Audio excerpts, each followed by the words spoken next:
ನಮಸ್ಕಾರ.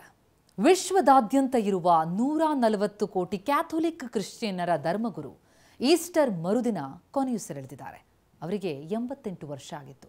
12 ವರ್ಷಗಳ ಕಾಲ ರೋಮನ್ ಕ್ಯಾಥೋಲಿಕ್ ಚರ್ಚನ್ನು ಮುನ್ನಡೆಸಿದ್ದ ಪೋಪ್ ಫ್ರಾನ್ಸಿಸ್ ನ್ಯೂಮೋನಿಯಾ ಮತ್ತು ಉಸಿರಾಟ ಸಮಸ್ಯೆಯಿಂದ ಬಳಲಿ 5 ವಾರದ ಬಳಿಕ ಚೇತರಿಸಿಕೊಂಡಿದ್ರು. ಆದರೆ ಸೆರೆಬ್ರಲ್ ಹ್ಯಾಮರೇಜ್ನಿಂದ ಏಪ್ರಿಲ್ 21ಕ್ಕೆ ನಮ್ಮನ್ನಗಲಿದ್ರು. ಪೋಪ್ ಫ್ರಾನ್ಸಿಸ್ ಅವರ ಮರಣದಿಂದಾಗಿ ಕ್ಯಾಥೋಲಿಕ್ಗಳ ಅತ್ಯುನ್ನತ ಧರ್ಮಗುರುವಿನ ಹುದ್ದೆ ಖಾಲಿಯಾಗಿದೆ. ಅದನ್ನು ವ್ಯಾಟಿಕನ್ನಲ್ಲಿ ದೀರ್ಘ ಪ್ರಕ್ರಿಯೆ ಮೂಲಕ ಭರ್ತಿ ಮಾಡಬೇಕಾಗಿದೆ. ಜೊತೆಗೆ ಈ ಪೋಪ್ ಆಯ್ಕೆಯ ಸಮಿತಿಯಲ್ಲಿ ಭಾರತೀಯ ಪಾದ್ರಿಗಳಿರೋದು ವಿಶೇಷ. ಪೋಪ್ ನಿಧನರಾಗಿದ್ದನ್ನು ಘೋಷಣೆ ಮಾಡೋದ್ರಿಂದ ಹಿಡಿದು ಅಂತ್ಯಕ್ರಿಯೆ, ಮುಂದಿನ ಪೋಪ್ ಆಯ್ಕೆ, ಇದೆಲ್ಲದರ ಪ್ರಕ್ರಿಯೆ ಏನು, ವ್ಯಾಟಿಕನ್ ನಿಯಮಗಳು ಏನು ಹೇಳುತ್ತವೆ, ಇದರ ವಿಭಿನ್ನ ಆಚರಣೆಯ ಬಗ್ಗೆ ಮಾಹಿತಿ ಕೊಡ್ತಾ ಹೋಗ್ತೀನಿ. 88 ವರ್ಷದ ಪೋಪ್ ಅವರ ಸಾವಿನ ಸುದ್ದಿಯನ್ನು ಪ್ರಕಟಿಸಿದ್ದು ಕಾರ್ಡಿನಲ್ ಕೆವಿಲ್ ಫರೆಲ್.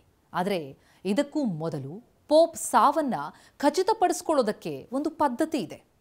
ಕ್ಯಾಮೆರ್ಲ್ಯಾಂಗೋ ಅಂದರೆ ವ್ಯಾಟಿಕನ್ನ ಆಸ್ತಿ ಮತ್ತು ಆದಾಯದ ಆಡಳಿತಾಧಿಕಾರಿ ವಿಭಾಗ, ಆ ವಿಭಾಗ ಮೊದಲು ಸಾವನ್ನ ಪರಿಶೀಲಿಸುತ್ತೆ. ಅವರು ಪೋಪ್ನ ಬ್ಯಾಪ್ಟಿಸಮ್ ಹೆಸರನ್ನ 3 ಬಾರಿ ಕರೀತಾರೆ.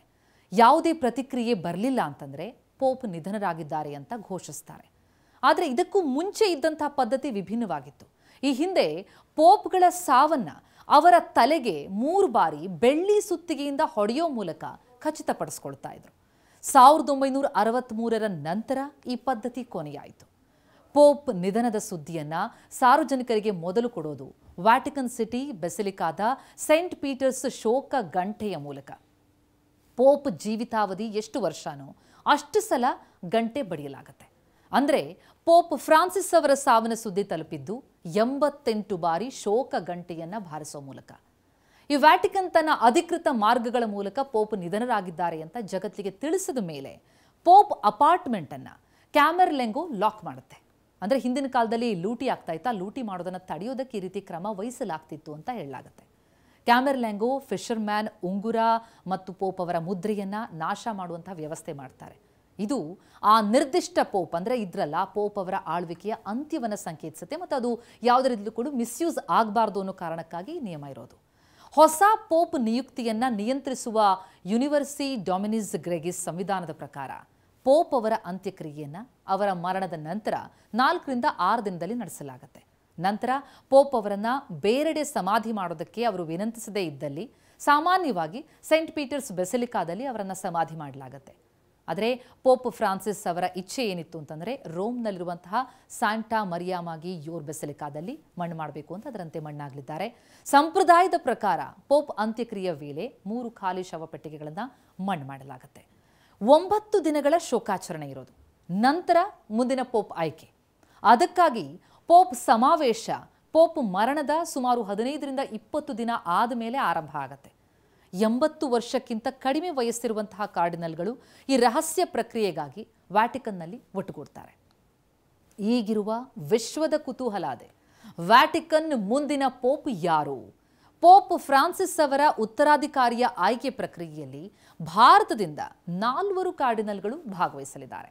ಸಂಪ್ರದಾಯದ ಪ್ರಕಾರ ಮತದಾನಕ್ಕೆ ಅರ್ಹತೆ ಪಡ್ಕೊಂಡಿರುವಂತಹ 138 ಕಾರ್ಡಿನಲ್ಗಳು ವ್ಯಾಟಿಕನ್ ಸಿಟಿಯ ಸಿಸ್ಟಿನ್ ಚಾಪಲ್ನಲ್ಲಿ ಸಮಾವೇಶ ನಡೆಸ್ತಾರೆ. ಅಲ್ಲಿ ರಹಸ್ಯ ಮತದಾನ ಆಗತ್ತೆ. ಆ ಮೂಲಕ ಪೋಪ್ ಫ್ರಾನ್ಸಿಸ್ ಅವರ ಉತ್ತರಾಧಿಕಾರಿಯನ್ನು ಆಯ್ಕೆ ಮಾಡಲಾಗುತ್ತೆ. 80 ವರ್ಷ ಮೇಲ್ಪಟ್ಟಂತಹ ಕಾರ್ಡಿನಲ್ಗಳಿಗೆ ಮತ ಚಲಾಯಿಸುವಂತಹ ಹಕ್ಕಿರೋಲ್ಲ. ಅವರನ್ನು ಸಿಸ್ಟಿನ್ ಚಾಪೆಲ್ ಒಳಗೆ ಇರಿಸಲಾಗತ್ತೆ. ಬರುವಂಥವರನ್ನ ಮತದಾನ ಮಾಡುವಂಥವ್ರನ್ನ ಮತ್ತು ಹೊರಗಿನ ಪ್ರಪಂಚದಿಂದ ಸಂಪರ್ಕದಿಂದ ದೂರ ಇರುವಂತೆ ನೋಡಿಕೊಳ್ಳಲಾಗತ್ತೆ. ಈ ಅವಧಿಯಲ್ಲಿ ಅವರಿಗೆ ಮಾಧ್ಯಮ ಅಥವಾ ಫೋನ್ ಸಂಪರ್ಕ ಯಾವುದೂ ಇರೋದಿಲ್ಲ. ನಂತರ ಅಭ್ಯರ್ಥಿಯ 3/2 ಬಹುಮತ ಪಡೆಯೋರಿಗೆ ಅವರು ಬಹುಸುತ್ತುಗಳಲ್ಲಿ ಮತವನ್ನು ಚಲಾಯಿಸ್ತಾರೆ. ಪ್ರತಿ ಮತದಾನದ ನಂತರ ಮತಪತ್ರಗಳನ್ನು ಸುಡಲಾಗತ್ತೆ. ಕಪ್ಪು ಹೊಗೆ ಯಾವುದೇ ನಿರ್ಧಾರ ತೆಗೆದುಕೊಳ್ಳೋದಿಲ್ಲ ಅಂತ ಸೂಚಿಸುತ್ತೆ. ಬಿಳಿ ಹೊಗೆ ಹೊಸ ಪೋಪ್ ಆಯ್ಕೆಯಾಗಿದ್ದಾರೆ ಅನ್ನೋದನ್ನು ಸೂಚಿಸುತ್ತೆ.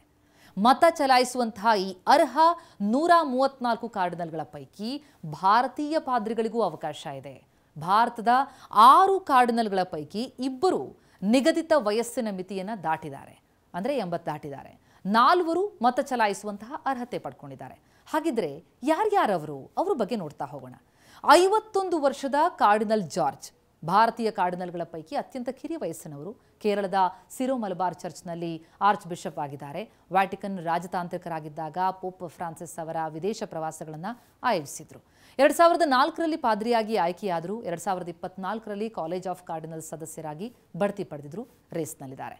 ಇನ್ನು 63 ವರ್ಷದ ಕಾರ್ಡಿನಲ್ ಆಂಥೋನಿ ಪೂಲಾ ಅವರು ಭಾರತದ ಮೊದಲ ದಲಿತ ಕಾರ್ಡಿನಲ್ ಎಂಬ ಹೆಗ್ಗಳಿಕೆಗೆ ಪಾತ್ರರಾಗಿದ್ದಾರೆ. ಸಾಮಾಜಿಕ ಸುಧಾರಣೆಯಲ್ಲಿ ತೊಡಗಿದ್ದಂತಹ ಇವರು 2022ರಲ್ಲಿ ಕಾರ್ಡಿನಲ್ ಸದಸ್ಯರಾಗಿ ಆಯ್ಕೆಯಾಗಿದ್ದಾರೆ. ಇನ್ನು ಅದರ ಜೊತೆಗೆ 64 ವರ್ಷ ವಯಸ್ಸಿನ ಕಾರ್ಡಿನಲ್ ಕ್ಲಿಮಿಸ್ ಬಸೇಲಿಯೋಸ್ ತಿರುವನಂತಪುರದ ಮೇಜರ್ ಆರ್ಚ್ ಬಿಷಪ್ ಮತ್ತು ಸಿರೋ ಮಲಂಕರ್ ಕ್ಯಾಥೋಲಿಕ್ ಚರ್ಚ್ನ ಮೇಜರ್ ಆರ್ಚ್ ಬಿಷಪ್ ಕ್ಯಾಥೋಲಿಕೋಸ್ ಆಗಿದ್ದಾರೆ. 86ರಲ್ಲಿ ಪಾದ್ರಿಯಾಗಿ ಆಯ್ಕೆಯಾದರು. 2012ರಲ್ಲಿ ಕಾರ್ಡಿನಲ್ ಕಾಲೇಜಿಗೆ ಆಯ್ಕೆಯಾಗಿದ್ದಾರೆ. ಅದರ ಜೊತೆಗೆ 72 ವರ್ಷದ ಕಾರ್ಡಿನಲ್ ಫಿಲಿಪ್ ನೇರಿ ಘೆರಾವ್ ಇವರು ಹೊಸ ಪೋಪ್ ಆಯ್ಕೆ ಮಾಡೋದಕ್ಕೆ ಅರ್ಹರಾದಂತಹ ಭಾರತೀಯ ಕಾರ್ಡಿನಲ್ಸ್ನಲ್ಲಿ ಅತಿ ಹಿರಿಯರು. ಸಾಮಾಜಿಕ ನ್ಯಾಯ, ಹವಾಮಾನ ಬದಲಾವಣೆ ಕುರಿತು ಕಾಳಜಿ ಹೊಂದಿದ್ದಾರೆ. 79ರಲ್ಲಿ ಇವರು ಪಾದ್ರಿಯಾಗಿ ಆಯ್ಕೆಯಾದರು. 2022ರಲ್ಲಿ ಕಾರ್ಡಿನಲ್ಸ್ ಕಾಲೇಜಿನ ಸದಸ್ಯರಾಗಿದ್ದಾರೆ. ಇನ್ನು ರೇಸ್ನಲ್ಲಿ ಯಾರೆಲ್ಲ ಇದ್ದಾರೆ ಅಂತ ನೋಡ್ತಾ ಹೋಗೋದ್ರೆ ಮುಂದಿನ ಪೋಪ್ ಆಯ್ಕೆಯಲ್ಲಿ ಇಟಲಿಯ ಕಾರ್ಡಿನಲ್ ಝಾಪ್ಪಿ ಮತ್ತು ಪಿಯೋಟ್ರೋ ಪರೋಲಿನಾ, ಫಿಲಿಪೀನ್ಸ್ನ ಕಾರ್ಡಿನಲ್ ಆಂಟೋನಿಯೋ ಟಗಲ್, ಅಮೆರಿಕಾದ ರೆಮಿನ್ ಬಾರ್ಕಿ ಮುಂಚೂಣಿಯಲ್ಲಿದ್ದಾರೆ. ಹೊಸ ಪೋಪ್ ಘೋಷಣೆ, ಹೊಸ ಪೋಪ್ ಆಯ್ಕೆಯಾದ ನಂತರ ಅವರು ತಮಗೆ ಸಿಕ್ಕಿರುವಂತಹ ಹುದ್ದೆಯನ್ನು ಸ್ವೀಕರಿಸ್ತಾರಾ ಅಂತ ಔಪಚಾರಿಕವಾಗಿ ಕೇಳಲಾಗುತ್ತೆ. ಹೇಗೆ ನಡೆಯುತ್ತೆ ಪ್ರಕ್ರಿಯೆ ಅನ್ನೋದ್ರ ಬಗ್ಗೆ ಡೀಟೇಲ್ಸ್ ಕೊಡ್ತಾ ಇದ್ದೀನಿ. ಅವರು ಒಪ್ಪಿದ್ರೆ ಆಯ್ಕೆಯಾದ ಮೇಲೆ ಅವರು ಪಾಪಲ್ ಹೆಸರನ್ನು ಆಯ್ಕೆ ಮಾಡಬೇಕು. ಅದು ಹೆಚ್ಚಾಗಿ ಹಿಂದಿನ ಸಂತರಿಂದ ಪ್ರೇರಿತವಾಗಿರುತ್ತೆ. ನಂತರ ಹಿರಿಯ ಕಾರ್ಡಿನಲ್ ಡೀಕನ್ ಸೆಂಟ್ ಪೀಟರ್ಸ್ ಬೆಸಿಲಿಕಾದ ಬಾಲ್ಕನಿಯಲ್ಲಿ ಲ್ಯಾಟಿನ್ ಭಾಷೆಯಲ್ಲಿ ಹ್ಯಾಬೇಮಸ್ ಪಾಪಮ್ ಅಂತಂದರೆ ನಮಗೆ ಪೋಪ್ ಇದ್ದಾರೆ ಅಂತ ಘೋಷಣೆ ಮಾಡ್ತಾರೆ. ಆ ಕ್ಷಣದ ನಂತರ ಹೊಸ ಪೋಪ್ ಸೈಂಟ್ ಪೀಟರ್ ಸ್ಕ್ವೇರ್ನಲ್ಲಿ ತಮ್ಮ ಅನುಯಾಯಿಗಳನ್ನು ಸ್ವಾಗತಿಸ್ತಾರೆ. ಪೋಪ್ ಆಗಿ ತಮ್ಮ ಮೊದಲ ಆಶೀರ್ವಚನವನ್ನು ಅವರು ಆವಾಗ ಕೊಡ್ತಾರೆ. ಈಗ ಪೋಪ್ ಫ್ರಾನ್ಸಿಸ್ ನಿಧನರಾಗಿದ್ದಾರೆ. ವಿಶ್ವದಾದ್ಯಂತ ಶೋಕ ಮಡುಗಟ್ಟಿದೆ. ಭಾರತ ಸರ್ಕಾರ ಕೂಡ 3 ದಿನಗಳ ಶೋಕಾಚರಣೆಯನ್ನು ಪ್ರಕಟಿಸಿದೆ. ಪೋಪ್ ಅಂತಂದರೆ ಪಿತೃ ಸಮಾನ ಅಂತ ಅರ್ಥ. ಇದುವರೆಗೂ 266 ಪೋಪ್ಗಳು ಧಾರ್ಮಿಕ ನಾಯಕತ್ವವನ್ನು ವಹಿಸಿದ್ದಾರೆ. 266ನೇ ಪೋಪ್ ಆಗಿ 2013ರಿಂದ 12 ವರ್ಷಗಳ ಕಾಲ ಕಾರ್ಯನಿರ್ವಹಿಸಿದಂತಹ ಕ್ರೈಸ್ತರ ಪರಮೋಚ್ಚ ಧರ್ಮಗುರು ಪೋಪ್ ಫ್ರಾನ್ಸಿಸ್ ಹಳೆಯ ಕಟ್ಟುಪಾಡುಗಳಿಗೆ ಜೋತು ಬೀಳದೆ ಸಾಮಾಜಿಕ ಸುಧಾರಣೆಗೆ ಸಹಕರಿಸಿದವರು, ಭಾರತಕ್ಕೆ ಬರುವಂತಹ ಆಸೆ ಹೊಂದಿದವರು. ಆದರೆ ಅದು ಈಡೇರಲೇ ಇಲ್ಲ. ಪೋಪ್ ಫ್ರಾನ್ಸಿಸ್ ಇನ್ನೂ ನೆನಪು ಮಾತ್ರ. ಆದರೆ ಈಗ ಮುಂದಿನ ಪೋಪ್ ಯಾರು ಎನ್ನುವುದೇ ಸದ್ಯದ ಕುತೂಹಲ. ನಮಸ್ಕಾರ.